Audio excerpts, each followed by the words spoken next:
Hello everyone and welcome to my ultimate guide for Tsuruko Semba. In this video I'll tell you everything you need to know about this character to bring out her maximum potential, including her playstyle, her best builds, and recommended teammates.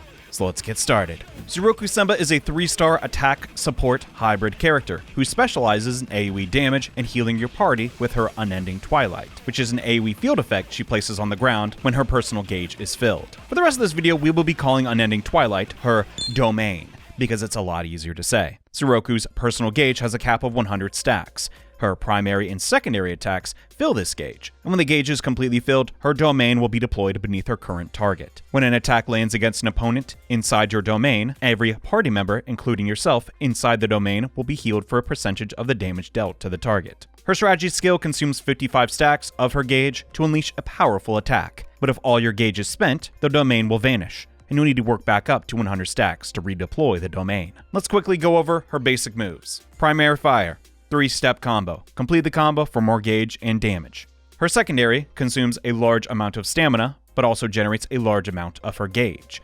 Once the domain has been deployed, her secondary skill will also move the domain to the current target. This attack has a long windup, but you can cancel the attack with a counter if you're in danger, but doing so will eat a majority of your stamina. Her counterattack is a standard ranged counter, which fires a blast that generates a small amount of her gauge. Tsuruko's strategy skill will consume over half of her total gauge, to summon 2 dragons beneath the target. This move is heavily amplified if her target is inside the domain. 1 hit without domain, but 5 hits with a domain. It is for this reason you should only use her strategy skill if the domain is deployed and your target is inside it. Her ultimate skill consumes 3 tension bars to deal AoE damage and give the party the buff Turning the Tide for an unlimited amount of time. Turning the Tide heals a character when their HP drops below 50%, but it's important to note this effect will not have a chance to activate if you are instantly killed. Her chain skill has no special interactions with the rest of her kit, but if you break a character inside of a domain, it will heal your allies for the damage dealt. It also has considerable range, so it's very good for dealing with AoE encounters.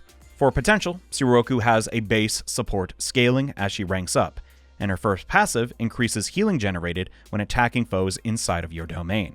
This scales with her attack and support stat. Her second passive is a little more interesting. With this passive activated, Tsuruko can no longer heal with her domain.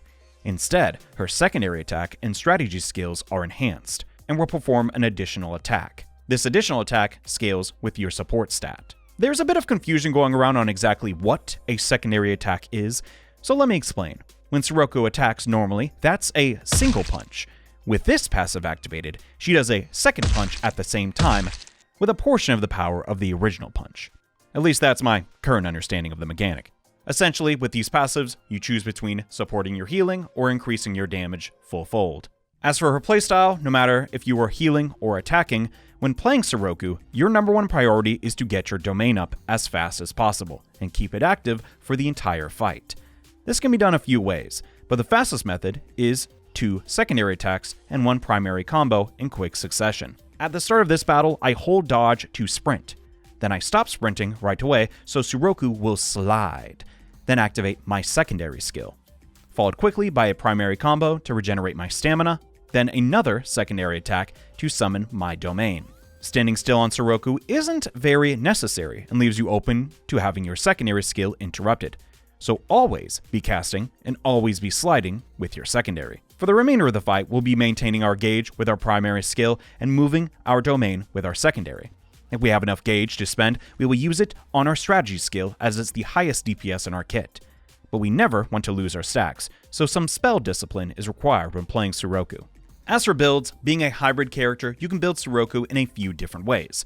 You have the DPS build where you take passive 2, and with this, you want to prioritize monsters that give the Berserk set bonus to amplify her strategy skill to the max, as opposed to the support stat. Based on my testing, it equals more damage. Then go for crit damage multiplier, crit rate, support, and attack if you can get it. There is also a healer build which wants grant recovery effect as the set bonus, support, outgoing healing effect, and attack as the substat priority. And of course, you can run a mix of the two. Personally, I run a crit focus build with passive 1 enabled for a middle of the road approach, as I don't have any other healers leveled currently. Now, the reason I'm not recommending only support as a main stat, despite all of Tsuruko's abilities scaling with them, is that currently in-game, getting sources of support is easier from tension cards rather than compatible monsters. Support 4 gives 30 support, but Tsuruko gets free support from rank, and her tension cards also give support. So when you diversify your modifiers, you get more DPS and healing based on my testing. As for tension cards, instead of recommending a complete deck, here are a list of cards with good synergy with Tsuruko's kit. Basically, we want anything that boosts support or our strategy skill damage. Insult to Injury is a no-brainer, basically custom made for a character who attacks often, wants support, and doesn't need their ult for damage, aka Tsuruko. The game starts now is good as well, but it's a bit wonky to use. When you're about to break, you need to swap characters if you're piloting Tsuruko, then break the enemy, perform the chain skill with her in the second position in the chain, then swap back. The support gains are huge, you just gotta jump through some hoops to get to it. Battle Tactics, aka the book. When you use a strategy skill, you inflict Curse on yourself and the opponent, which decreases your attack modifiers on primary and secondary moves, but gives you an additional attack at 60% for a short time. By itself, this is a decent power increase, but with her Chibi card, Diligent Perusal, it's a good boost to your modifiers. But if you don't have the Chibi card, you can run Battle Tactics and you'll be okay. And if you don't have Insult to Injury, there is also Inoki's Chibi card. If you're really desperate for more strategy skill modifiers, it's an EX card, doesn't eat up too much tension, and it can work for Tsuruko, but yeah, it's a million times better on Inoki. Now for teammates. Tsuruko really wants a tank that will hold aggro and keep the boss stationary, so she doesn't need to move the domain constantly. Characters like Q or Roku, who can apply attention frequently and keep the boss off her. You also want to pair yourself with melee characters with high break, like Yo or Kazuki. Because as a ranged character, Tsuruko's break values are, well, they're average. And if you can help it, I would not pair Tsuruko with other ranged characters, as they will likely never be inside the domain to receive healing. So let's see a quick demo of her gameplay. For this run, we are running an offensive build because I probably won't need a lot of healing on this boss. You know, there's a 10 level gap. I know I just said I won't run ranged characters with her, and I'm bringing Suki Roha, but, you know, she's the exception. We want to crit, right? Here are my portable monsters, generic crit damage build, personal cards, taking on the Gundam, because it's a mobile suit, I guess. But yeah, it moves around constantly. Figured that'd be a good demonstration. So just kind of walking through my game plan with Tsuruko. At the very start of the battle, Roku, which I just realized how confusing this is going to be, the big guy with the hammer will not have a chance to get aggro yet. So getting up our domain, it's not as fast as we'd like, obviously. On the first break, we actually don't need to swap because they let the game begin, or whatever the card is called, from the battle pass. It's a 2-star. So we're just free to, you know, sit back, relax, and, you know, move our domain around a little bit. And getting the first break, there's a little bit of a debate how the support stat works. From my understanding, you want to use your highest support character first. And, like, you know, your character that's kind of in the middle ground as far as damage and support goes, use them second. And then your character with the lowest support investment last to maximize your damage output.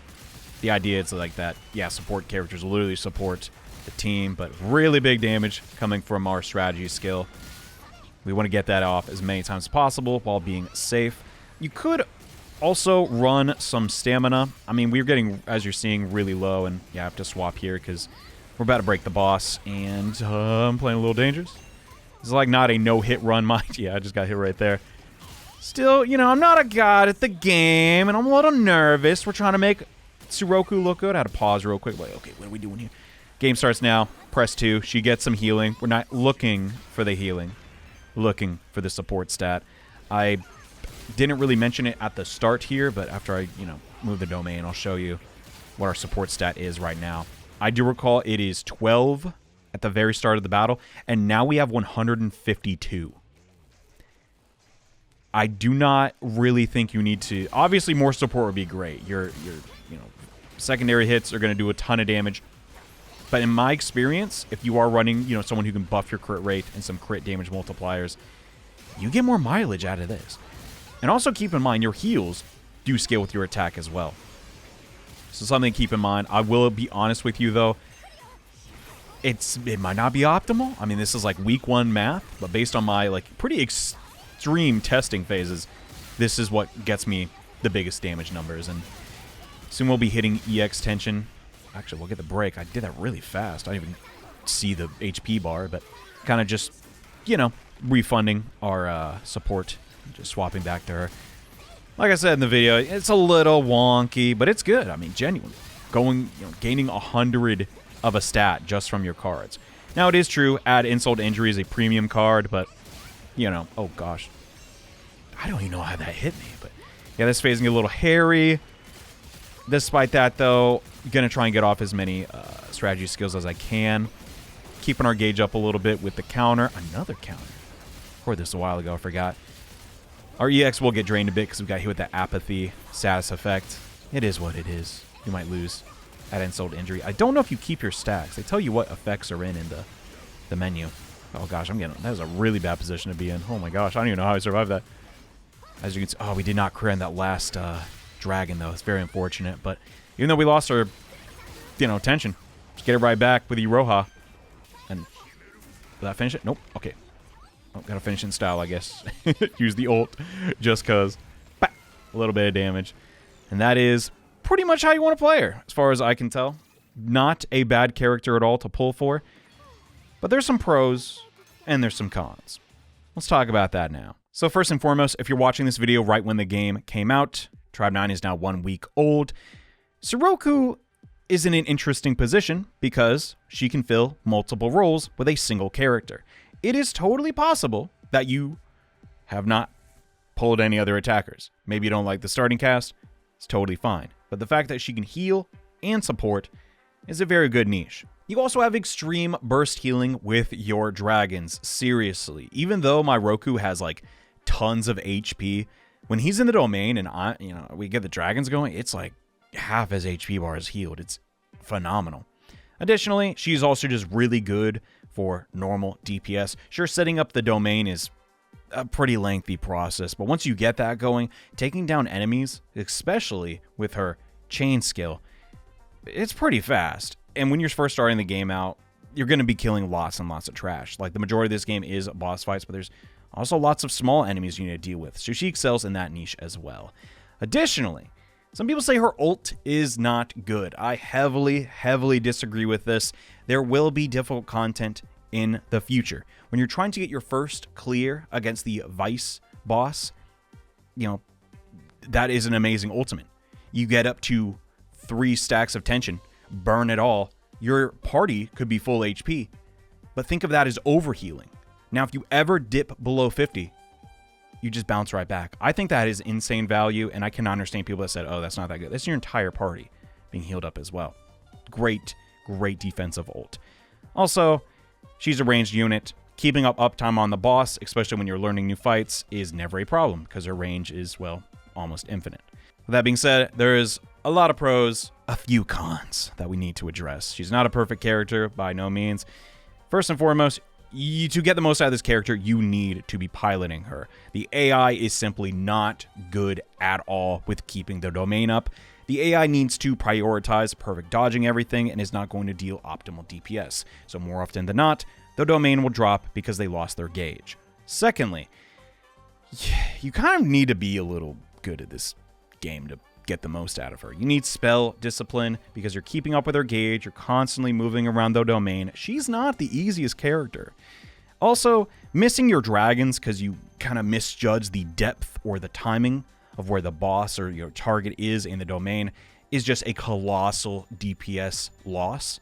So she's not exactly a super friendly newbie character. And lastly, she is just simply outclassed in raw damage when compared to melee characters. I have a running theory that the reason for this is melee characters obviously need to be right next to the boss to do damage, while Tsuruko can be really far away. But giving a boss fight everything I got, she always just comes up a little short compared to my Yo, for example. So should you pull the character? Do you like mages in games? Do you need a healer? Do you think she has a fun playstyle? Absolutely get the character. If you're watching this video the week it comes out, there's no reason not to pull her because pulls will be refunded. And I completely believe she is superior in kit and damage output to the rest of the 3-star characters you could pull for. But if you don't like playing as a mage and you don't really need a jack of all trades, simply put, I do think she is a little susceptible to power creep. I know it's silly to think about that when she's the first limited character, but realistically, a character that can heal you or buff you and performs better when controlled by the AI is probably going to be the better option in the future. As outside of healing and damage, she doesn't really offer a lot of party support outside of her ultimate. And last but not least, we have her Transcendences. The first one, which is the best value in my opinion, you launch an additional attack to your targets inside the domain. This is strictly a damage and healing boost because they interact with her passive skills. If you want to go for it, great. Personally, if you can only get the character or only get the card, I know there are some folk who think the card is not good or not worth running. Heavily disagree. Just because you don't get EX tension in trash mob fights does not mean it does not have value. Skyrockets your damage. Seriously, do not get Transcendence 1. Also, don't get Transcendence 2. While it is really nice to be able to survive one hit of HP with Turning the Tide, like no more one-shots, that is a lot of pulls. You need 4 copies of the character to get that. And it's not that crazy of an effect. And lastly, her final Transcendence. When the domain is active, increase your attack for 10 seconds based on 20% of your support. If this provides normal attack like the wording suggests, and only when you first apply the domain, that is a terrible, terrible effect for the cost of pulling the character 6 times. I'm not going to get it. That's all I'll say on that. And that is my comprehensive guide on the Bunkyo Book Worm. Did you enjoy the guide? Let me know. Any constructive criticism is absolutely appreciated. And subscribe for more Tribe 9 content because I got tons of videos coming real soon. See you next time. Bye.